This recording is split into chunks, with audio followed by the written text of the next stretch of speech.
The scene starts on a bus as one of the colleagues addresses our MC as Arahito Ado, saying that he's amazing and he's working on the bus for the company vacation trip. As expected of company slave Ado, MC thanks him for his invalid name as his colleague says that it's an honor. The beautiful carrier woman from the company, Igarashi Kyoko, is the media planning section manager and he is her assistant.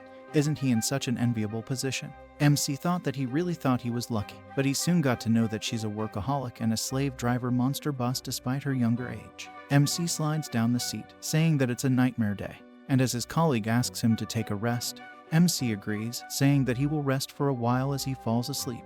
As he wakes up, he sees a girl greeting him good morning, and she has been guiding the reincarnators for many years. It's her first time seeing a soul who is so tired. As MC gets up and asks why his coworkers didn't wake him up, the girl says that person is not dead yet. As she welcomes him to the labyrinth country, seeing the fantasies and various species of people, MC can't believe what he is seeing. As the girl says, his soul has been safely taken over by the liberated country, and he has been reincarnated as a dungeon seeker, leaving MC in complete disbelief. She gives him a license, saying that it's a dungeon seeker card, and first of all, please take this to the guild and choose a job. She pushes MC, saying that the reception of the guild will give him a detailed explanation, and she wishes him a good life as she disappears into the cold wall. MC thinks that this is indeed a themed park as he reaches the guild. From behind, a spooky chicken-like macho man crunches him, saying that he must be the new dungeon seeker, and did he try to enter the labyrinth by himself without joining a party. As MC says, what is he talking about? As he gets a flashback, the man says that he has a hazy memory, as he has died once before and was born at this place. MC realizes that they got into a bus accident as it is announced that the death sword has come, and he pleads with a girl to please party with her. As the nearby people clap, the girl requests the lady that she is looking for a rearguard job, like it, and actually, she's a little special for a vanguard, and she thinks that she would have a hard time, but if she parties with her to level up, they will level up soon, and if she has any problem, she can leave it to her. The spooky man taunts if she wants a nightclub member to invite this bewitching person to spend the night with her. As the girl is clenching her fist, she accepts her offer. A spooky guy says that the new girl is a stupid seeker who agreed to join, but she ignored the warning of the great him.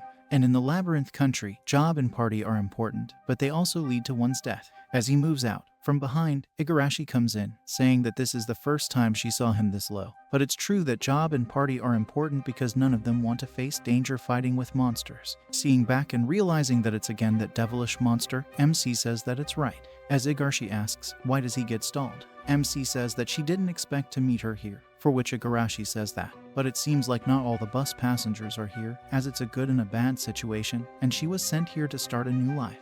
As MC asks what she means by fighting with monsters, Igarashi says that is a fixed task and work for reincarnators. As MC gets the feeling that he can feel it. He can feel it that she is going to go full throttle with him at any chance with this demon-working monster. She says that if he can please choose a job that she can rely on, she will be thankful. As MC gets that, what is she thinking? Igarashi says that they are no longer bosses and subordinates, and she is not a manager anymore, as she's a Valkyrie and she can use swords and spears, and she can use spell magic as well. MC says that it seems like an amazing job, for which she says that because it seems that they need to be all-rounders to survive and it is important for parties to share the burden in the party. He should avoid partying with the same job as much as possible, for which MC says that it will be helpful and he also wants to be useful for other party members. As he says, let's try their best to survive in this world. And they will meet up with each other sometimes, realizing that he doesn't want to party with her. Igarashi says that she also has to find another party soon, as she leaves, saying that when they meet again, she will make him regret not choosing her. As MC moves away, saying that somehow it's different from usual, as he reaches the guild, seeing the receptionist and the big marshmallows, he gets surprised and embarrassed. The girl introduces herself as Louisa Farmel as she welcomes him to the labyrinth country, and their country has various kinds of labyrinth. This country's wealth comes from what the dungeon seekers brought back from the labyrinth. The guild was made to support such people. He will become an official dungeon seeker today, and she asks him to choose a job. Please fill in the blank space and write the job that he would like to choose, as she says that a reincarnator has various skills and knowledge. This is a specification to make use of it. As she says, because the job will determine their contribution points, they should think about it carefully so they don't regret it. Contribution points are points obtained from doing various activities, like finding a rare treasure, saving a comrade's life, or defeating a powerful monster, and they will determine the rank among seekers. And their rank will also determine everything in this country, like clothes, food, living places, and other necessities. and the lowest ranking person will have to sleep at the stable. MC thinks that he wonders if this is a good chance. He thinks that he doesn't have any jobs yet, so he can't afford to relax, as he should choose a job with high demand. MC asks if the demand for rear guard is also high for new seekers as well, for which she says that it's a luxury and sensational for any party to enter Liber, and the best one is a job that can use recovery and buff magic, but compared to Vanguard or Midgard, they lack different powers to protect themselves, so only a few people choose that role. MC says that he can just try rear guard, and he should choose a suitable job for him. As he clicks on it, a technical bug happens, as the receptionist excuses herself, seeing the tablet. Thinking about what he wrote, she congratulates him, saying that his hope has been accepted. MC asks what job he gotten that for, which she whispers in his ear, saying it's still literally rear guard. In other words, his role is still that of a rear guard. But to be honest, she has never seen a character who, no matter what language he writes, should remain readable, and she can't understand this job either. People may ridicule him. In the worst case, he might not be able to join any party, as Igarashi is seen in the street calling MC a baka. The receptionist advises him not to let anyone know his job, as he will not be able to join any party if they think that he's stupid. It looks like he still has proper skills, and she apologizes for not giving a proper explanation. She mentions that he can hire missionaries with copper coupons and encourages him to use them until he understands more about the job. MC realizes from the tablet that his skill is 10 points of support and a support defense. He thinks about the statistics and decides he regrets refusing to party with the manager. He stops and thinks that, first of all, he has to hire a mechanic and learn more about his skill. Finally, he could say goodbye to his company's slave life. As he contemplates, a girl emerges from penetrating a wall, shocking MC, and warning someone not to put their hand on the mechanism next time. She introduces herself as Layla, the deputy supervisor of the mechanical company. She explains to MC that he can hire subhumans with copper coupons, though most of them were already hired, leaving only a lizardman available. MC is shocked to hear this and wonders if it's okay for him to suddenly hire such a thing. Layla asks what he will do, whether he will hire it or not. MC reluctantly agrees, thinking that it may be reliable when fighting monsters. Layla brings over the mercenary, surprising MC with a little girl named Thersha. Layla explains that Thersha used to be human but was killed in the labyrinth and reborn with an amorphic appearance as a subhuman.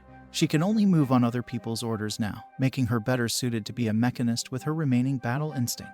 Despite his reservations, MC agrees to give it a try. As they head towards the first labyrinth, known as the Dawn's Field, they encounter a big, old man who questions if they are dungeon seekers. She asks the seekers to help the novice as MC gets scared as their comrades playfully taunt him, for which he gets angry to tell MC if he needs any help they can come to them. They mention the influx of Japanese reincarnators, including a beautiful Valkyrie they saw earlier. MC inquires about her party, as they say that she had at least 3 seekers of different jobs with her to enter the labyrinth. MC is glad that she at least got a suitable party. As MC enters the labyrinth, he is terrified by the gust of fear coming towards him, questioning the fact of death or life.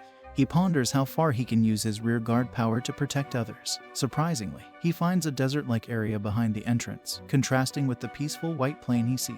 A slime appears, and MC wonders if it's really a monster. Thersha unsheathes her sword, asking what they should do. As the slime approaches at high speed, Thersha intervenes, striking it away with a tree trunk. Realizing the danger, MC falls back, acknowledging that he isn't in his right mind.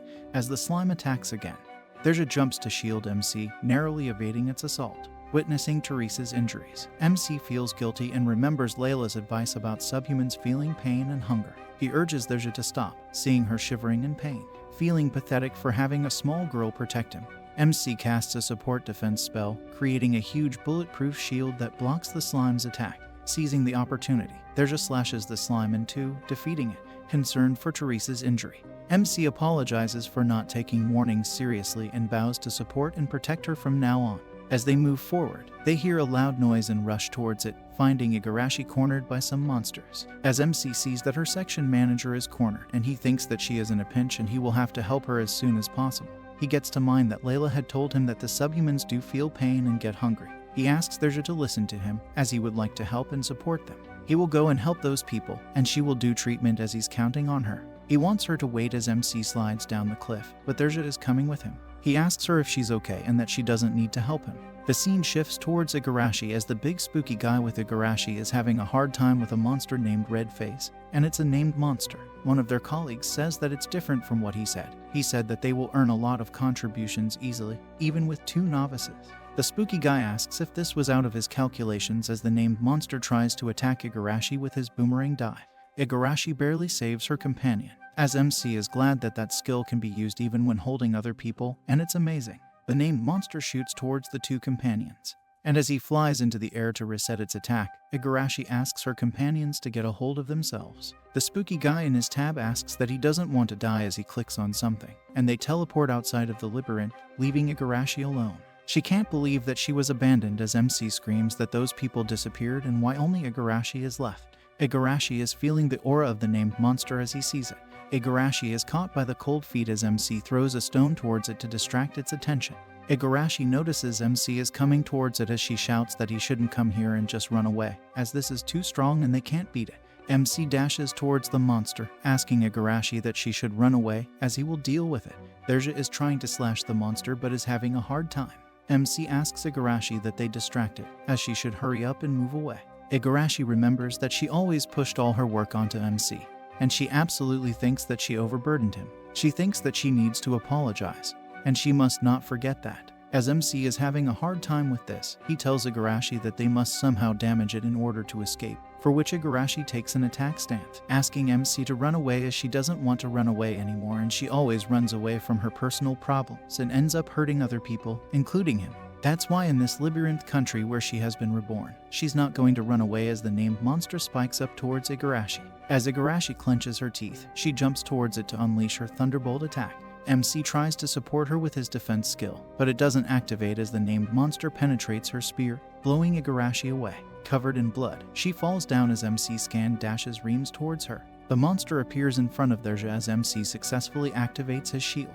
He thinks that he can still activate it but can't use it on Igarashi, realizing that she is not his party member and only if he hadn't refused her in the first place. Seeing the critical condition of Igarashi, he blames himself, asking her to join her party so he can use his skills. Igarashi apologizes for being mean to him, and now she did it again. She can't apologize to him even after she is reborn, as she begs him to run away and not worry about her. She coughs up blood critically, as Dronzer is having a hard time confronting the monster. MC realizes his guilt as he activates his mana shield, standing up, ready to kill off that named monster. He apologizes to Igarashi, saying that he also ran away without trying to understand her feelings. He's ready to confront that bastard, and he was also born into the world. Never again will he run away, as now the monster will even regret its birth. As MC, with his godlike aura, takes his aim, and with his shield, the named monk is pushed back. He asks Dronzer if they can prevent his attacks, as his support defense skill can protect them, and his attack power seems to be lower than 10p, so he can't harm him with less than that.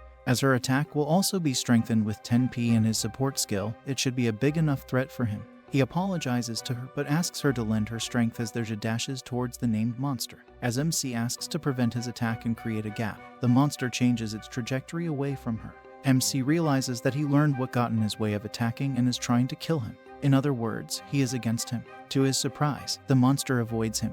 MC realizes that his aim is the injured Igarashi. MC dashes towards Igarashi. Seeing this, Dronzer stops running. She enters her zone, takes a brief pause, and accelerates her dash as she flies into the air, surprising both the monster and MC. MC is amazed by this but thinks that this is their chance. He activates his support skill, and her sword is enhanced by MC's power. Dronzer successfully slashes the monster into two as it is thrown into the boulder. Seeing as the monster is successfully defeated, MC falls down in relief, thinking that they won.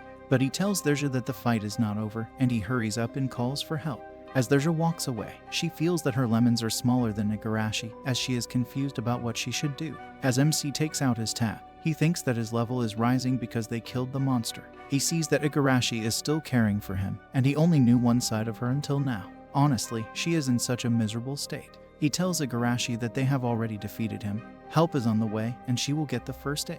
He asks her if she needs to stay with him right now and not to worry. As Igarashi tries to hide her naked marshmallows and as MC puts her jacket on it, apologizing to her, he says that just asking her to stay behind him or let her stay isn't enough to use this skill. He pleads with Igarashi to join his party, and Igarashi accepts his invitation, as the previous two girls are dashing towards them, thinking that it was too furious for a fight with a monster, and it's probably a named monster, and one should avoid fighting with something like this. She easily defeats one as she asks her seeker to shoot it down.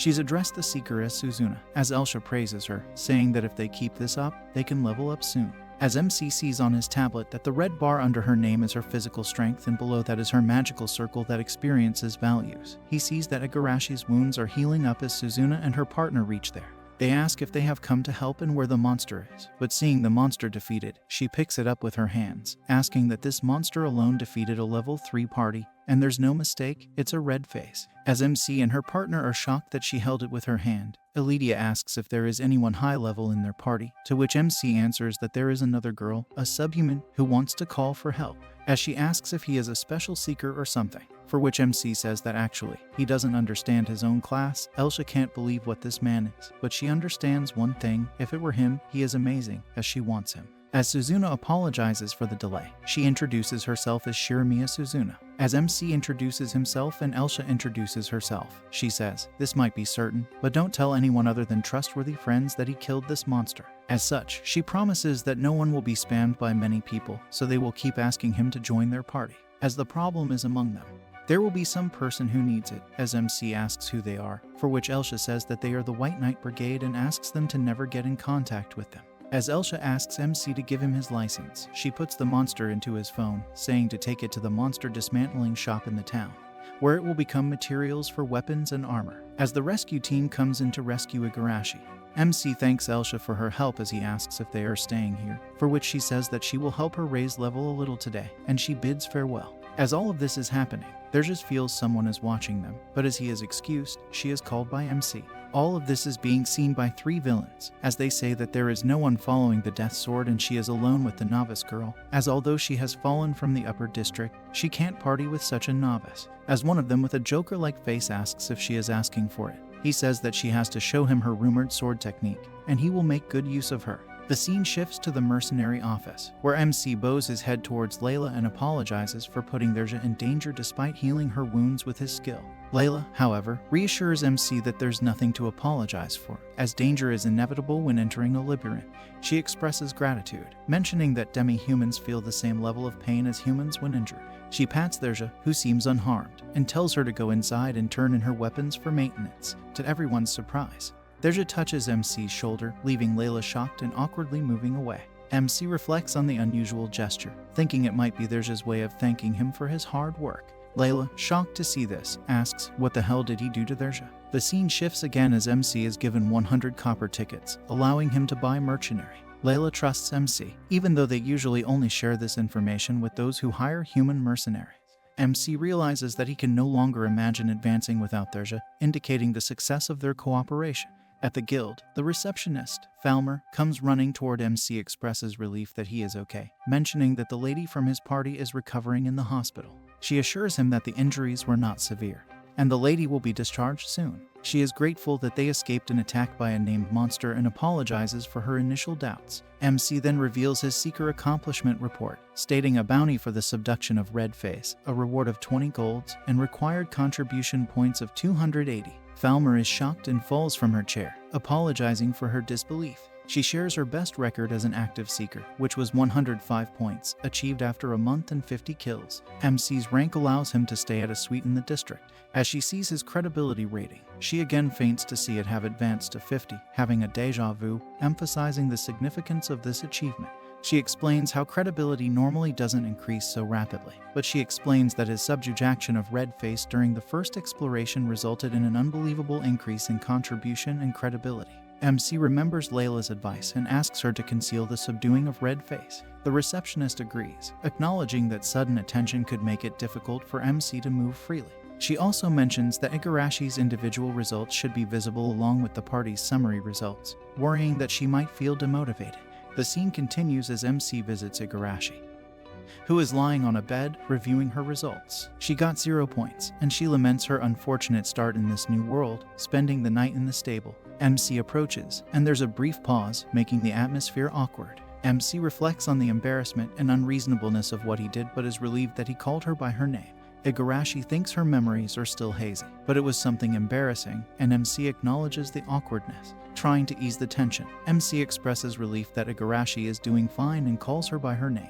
Igarashi mentions that if it weren't for MC defeating the named monster, she might have died. She cheers him up and thanks him, acknowledging her incompetence as a Valkyrie. She believes that her dream of joining another party is now unlikely and calls him popular. MC reassures her that nothing will be made public about the matter and that he plans to proceed at his own pace. He hands her a written agreement, an arrangement for her to join his party. MC explains that he declined her invitation once, so it's important for him to ask her this time. Igarashi appreciates the gesture. Igarashi reflects on her actions, admitting that she pretended to be strong and ended up being the one saved. MC explains that he couldn't allow such a regrettable thing for a good-looking and reliable Valkyrie like her. Igarashi signs the agreement and jokingly warns MC not to touch strange places while healing her. They move on to have fun in the town, buying various things. As they enter a suite, Igarashi questions MC about inviting her to the lodging and buying her clothes. MC assures her it's because the manager is an important member of his party. Igarashi feels awkward being called the manager and expresses her embarrassment. She suggests having a slow sleepover, something she has never done before. MC takes off his tie and talks about experiencing different things in a different world. Igarashi gets the wrong idea, thinking about checking something out immediately, and screams, misunderstanding the situation. "Behold me as I am melting. No, not this out. I'm about to puke from seeing this move." The scene shifts at night. Igarashi is feeling hot and uneasy in the bath. She wonders why her body is so hot and intense, becoming conscious of MC. MC hears an embarrassing sound from her and realizes it's related to his position and recovery skills. Igarashi enters the room, feeling uneasy and perverted, and MC realizes it's the side effect of his skill. He apologizes for being insensitive and decides to sleep in the living room. The following day, MC finds himself sleepless due to various concerns. Both he and Igarashi try to uplift their spirits and clear the tension around them. MC suggests hiring a mercenary for their party and obtaining new weapons and armor. As they discuss their plans, a girl with a lollipop and small lemons makes a comment about MC resembling a Japanese salaryman. She seems excited about her third popsicle jackpot. As she approaches, she notices Elsha and a black girl with straight-cut bangs and decides to join their three-person party. The scene shifts to Layla being approached by her subordinate, who informs her that a new party member has returned and did their best as a mercenary. They take care of individuals who have lost their humanity and have been revived with the traits of a monster. Layla's attention is drawn to Dronzer, a level 3 rogue who protected their parent in the drowned sea. Layla recalls her little sister, Patty, who was playful and welcomed her home in the past. Layla asks Dronzer if she gets tired, as she remembers her sister responding that they all have feelings, just like her. Layla is mesmerized by the feelings and smiles down at her, who is now part of the mercenary guild. In the present, Layla offers her hand to Dronzer, asking if she's frightened or if it hurts. Dronzer surprises Layla by touching her hand, and Layla recalls her sister's words about all things having feelings. Overwhelmed with emotion, Layla cries, realizing that she was the one who was saved. Despite Dronzer's demi-human appearance, Layla is grateful that she is alive. Layla prays that someone will appear in this world to save Dronzer from the demi-human curse. Meanwhile, as MC meets Layla, he hopes that Dronzer will find someone who can help her escape the challenges of being a demi-human in this new world. As the scene shifts, MC thanks Dronzer for coming with them today. Igarashi introduces herself and thanks you for helping that day. Dronzer completely ignores her, as she is jealous of her marshmallows. She apologizes to MC, saying that she may have done something to her, but MC declines it. He remembers that to officially make Dronzer his party member, he will need 1,000 copper tickets, which is equivalent to 30 golds. In order to earn that, he will have to be well equipped. They reach the equipment store and see a girl who is butchering a huge monster into pieces with ease. She glances towards Dronzer as an old man approaches from the shadows, scaring MC, who greets them. He introduces himself as Rikerton, and the girl as his daughter Melissa. He explains that although she's young, her talent for dismantling is top-notch compared to the adults, so they should be at ease. He teases MC, asking if they are a married couple, which creates a nice delusion. CMC shows them the named monster's red face. MC asks what kind of equipment they can get from it, to which Cartoon says that they can obtain a variety of special materials from named monsters. From the red face, they can get the flame attribute stones, a rare material that harnesses the power of fire. If added to a weapon, it can inflict fire damage. For a monster of this size, he can process it into 3 pieces of equipment. MC agrees, and they are given various weapons: a blast shot for MC, a fire-based damage-resistant shield for Dronzer, and a red buckler for Igarashi. The cartoon explains that the machinery equipment will be returned to their guild, including their crafted equipment. MC confirms that they are sure of using the named monster's rare materials for this, as he has already decided to officially make her their companion. Melissa says that it sounds fun, while her father ponders over it. Igarashi tells Dronzer that she will become her companion sooner, and they will defeat a lot of monsters today. Cartoon says that it's impossible today as the scene shifts into the lands. He explains that the majority of the monsters have been exterminated, and some overly enthusiastic people are grinding their levels, so most of them are subjected to the first level of the Plains of Dawn. The cartoon says that it will be fine since the monsters will multiply if left alone.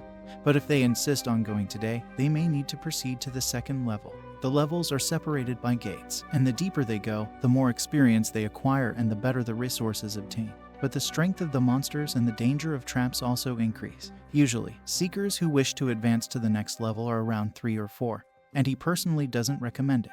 Furthermore, a brutal monster has appeared. MC and Igarashi are reminded of the trauma as they think that this is their second chance in life and they have to cherish it dearly. As they move on to the gate of the second level, MC says that a gate created by 2 colossal trees passing through here will take them to the second level. Igarashi says that she thought it was more like a stairwell, like the entrance to the first level, and how fascinating it is. MC says that just ending here today and confirming that this is the entrance is pretty enough. And in the meantime, let's continue to accumulate experience and materials in the first place. Suddenly, Suzuna comes out of the gate. MC is surprised to see her and wants to thank her, but she screams to run away as something is coming. From the portal, a huge, titan-like orc thing comes out to scare them. Suzuna strikes her arrow, but it has no effect on it. It falls upon Suzuna to kill it, but from the portal, Elsha comes in to slash it successfully. As the monster falls down in defeat, seeing the splattering blood, Elsha gets worried and irritated. Elydia understands how they feel and begs them not to stray away from her. Suzuna apologizes as MC gets to know that they are gaining experience in the second level. Elsha says that they actually plan to do it within the first level, and Suzuna says that, to be honest, she pushed herself a little too hard today. Elsha says that she thought the second level was a mistake, as if only that girl on the second level wouldn't have gotten there. As they run, they say that they have to get moving soon. Elsha tries to calm down Suzuna, saying that if an orc approaches her while they are alone, they will be killed. MC asks if they are heading back to the second level and also about the girl they mentioned. What the heck happened? The scene shifts a couple of hours ago, as the girl named Misaki is striding towards the second level, where Elsha warns her that it's dangerous and not to stand in front. Misaki calls her Eli-chan, which surprises her, saying that they are a party, so feel free to use her name. Elsha says that she welcomed her into their party because she is Suzuna's best friend, but she's the type she would never accept if she was alone. Suzuna says that she's quite attentive to her surroundings, and right after their reincarnation, she lost sight of her immediately.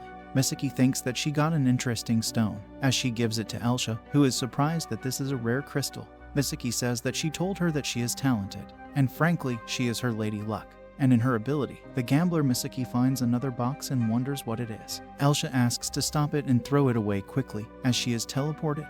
They get to know that a treasure box was armed with a trap, and it's a given that a treasure box is rigged with a trap, but if one doesn't have the skill to disarm it, in most cases, some might end up dead. Luckily, in the case of Misaki, it was a relocation trap. She was transferred somewhere on the second level. She says that a treasure box is a rare item obtained from defeated monsters, and if it can't be opened, they bring it home and have it unlocked by a box maker. It isn't an item that can be obtained so conveniently. She thinks that somebody left it there intentionally, as Igarashi says that it's quite suspicious, but they aren't jumping to conclusions. Elsha says that she would also say it if she were in their shoes. However, she's afraid to tell her that she had her fair share of this form of bullying. What has transpired here is her responsibility as their party leader as she departs towards the second level, saying that she will surely, without fail, bring Suzuna's best friend there. The scene shifts towards the 3 villains, with a man with a granny-like face saying that to think that she opened it so mindlessly, she is so foolish, and their leader with a Joker-like face saying that even fish are more clever than she is. The old man sees a huge explosion, saying that he is here as, without a doubt, he's here. The Joker man says that to get there, they have to welcome the Triant. Before leaving, Elsha asks MC to take care of Suzuna, saying that she shouldn't be requesting something like this since they got to know each other just yesterday. But she wants them to accompany Suzuna back to the town, and she will be giving them the proper compensation. Elsha asks if they were aware that the thing they encountered is an orc, and as long as they are within its sights, it will chase them even to the levels. Elsha says that she was searching for Misaki, and she will also be protecting her, but finding and protecting Suzuna will be very difficult, as Suzuna realizes that she is being a burden. Elsha says that's not what she's trying to say. Suzuna says that even if she can't go home and leave her best friend Misaki-chan, and if it were her, would she understand how she feels? Elsha thinks that her words sound plausible enough, and if it's true that the treasured box was really made for her, then she could go by herself. Furthermore, she's currently in the 2nd grade. As Igarashi is remembering her traumatic experience with the named monster, she pleads with MC that they have to go and look for that girl who went missing. She knows that she is being unreasonable. Yesterday she nearly died when she entered the first level. However, she came to realize how frightening it must be to be in the labyrinth alone, and she can't just stand around and do nothing. As MC asks, Derja points out to MC that she is showing her will by untying her sword, and MC assures Elsha that they won't be accepting their request, but they will also help in searching for that girl. As they get shocked, MC says that he is actually a rearguard, so he can't support the ladies if they are not in their party. As Elsha says, if he can protect Suzuna, she can rest easily. Igarashi introduces herself, saying thanks for giving her the bandage yesterday. And from now on, let's be friends, which makes Suzuna cry as she appreciates their help. Elsha says that these are conditions for forming a party as they enter the second level. Igarashi asks why Elsha requires herself to go solo, for which Elsha says that her job isn't suited for short-range engagements when she is in a closed group, and with this number of people, going solo will be more convenient. She says that she will be fine if it's in the labyrinth. She's level 8, and even if she is alone, there won't be any problem. She hands the license to MC, saying that he will hand over a return skill to them, and when it comes to this, they will use it to retreat. She asks that you please take care of Suzuna, as MC shakes her hand, saying that he will do the best he can. He asks if she was a trapper, then she would know the origin and destination. There's a sense of presence as she looks back, and MC thinks that she is behaving strangely. Elsha asks MC to take out the license and check the logs of that girl, for which they realize that it's a rogue automatic enemy detection skill. MC asks if it will react to humans too, which she denies, saying that it is the presence of monsters. However, if there were signs of someone engaging them, Suzuna would realize that it was Misaki. MC says that alone will be somewhat worth checking, as Derja is shaking in fear, untying her sword. Far apart from them, the three villains are planning on something big, saying that they have to maintain their pace, and because of this, the game of tag also ends today. As they approach a cliff and see the death sword, the granny-looking man asks their leader to begin, and the Joker-like man named Burgeon says that they should let them know of their presence, and here's what they are looking for. As he brought up a valuable package, MC notices that Derja is shivering as they see a huge light in the sky. MC asks what this is, as the surrounding monsters are attracted to it. Elsha says that she has no idea what is happening, but somebody is up there. Suzuna is praying that Misaki will be there, as they see Misaki lying in between the cliffs, and they get glad. As they are approaching her, MC thinks that something is not adding up. There is Misaki, but nobody else there, and what was that explosion? What happened to those monsters? And right now, he is having a bad feeling as he realizes that Derja is still shivering. He screams to them, saying that both of them have to wait, as they don't know if it's a trap. Elsha stops in as, from beside the cliff, this fucker says that it's too late, as he strikes an arrow towards Elsha, landing on the ground, and a huge light-like explosion takes place. Oh, wow, the slide, as a huge colossal-like monster of orcs appears before them with an army of orcs and many monsters. The MC and party are scared. What is that thing? As the villains on the other cliff scream that it's perfect and ask the Death Sword to hurry up and defeat that thing. Elsha is cornered as she unsheathes her sword, asking Suzuna as she dashes towards the monsters to slash them with her blade tornado, asking Suzuna to take Misaki with her and move as far as she can and don't ever try to approach her as she enters her zone, releasing all her potential aura to defeat the monster as a huge roar happens.